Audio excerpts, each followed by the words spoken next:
As Russia continues its invasion of Ukraine, some observers are warning its forces may get support from an unexpected source: Russian-linked mercenaries stationed in Africa. For years, the Wagner Group, a private military organization with close ties to the Kremlin, has been operating in various African countries including Libya, Mozambique, Sudan, and the Central African Republic. Now, as Russian President Vladimir Putin looks for added manpower for his invasion, experts say he may be calling some of these fighters to work closer to home. My understanding right now is that taking mercenaries from Central African Republic to Ukraine, it's a way of saying, well, you have the experience on the battlefield, you've been trained so well, you've spent a lot of time in Africa, and you'll be useful going to Ukraine. Obaji's reporting indicates approximately 500 mercenaries have left the Central African Republic to take part in the Ukraine invasion. Britain's Daily Mail reported that some of these fighters are part of a hit squad to assassinate Ukrainian officials, including the president. That reporting could not be confirmed. And CNN reports Russia plans to deploy 1,000 mercenaries to Ukraine, citing an unnamed U.S. official. The official told CNN Russian mercenaries that are already in Ukraine have, quote, performed poorly, end quote, and as many as 200 have been killed in the fighting.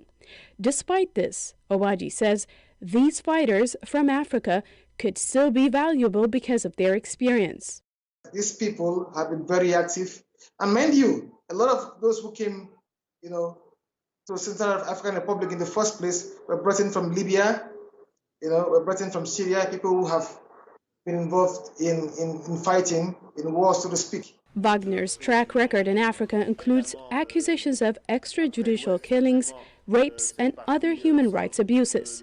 While not a natural fit for the conventional war in Ukraine, they may be tasked to do things that Russia does not want linked to their regular forces, say some experts.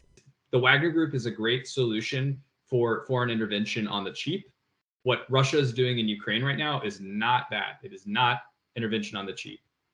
So in some ways, they have less utility than they would in African countries. However, those Wagner Group soldiers that have had experience fighting with proxy forces, local partners, that is the exact type of thing that we'd expect them to be asked to do in Ukraine.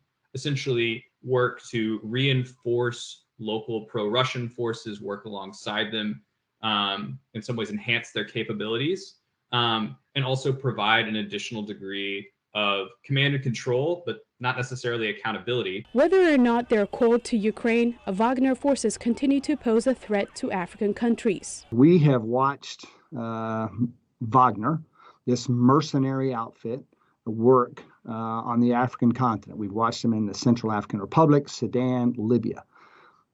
They don't follow anybody's rules but their own. They will exploit the country.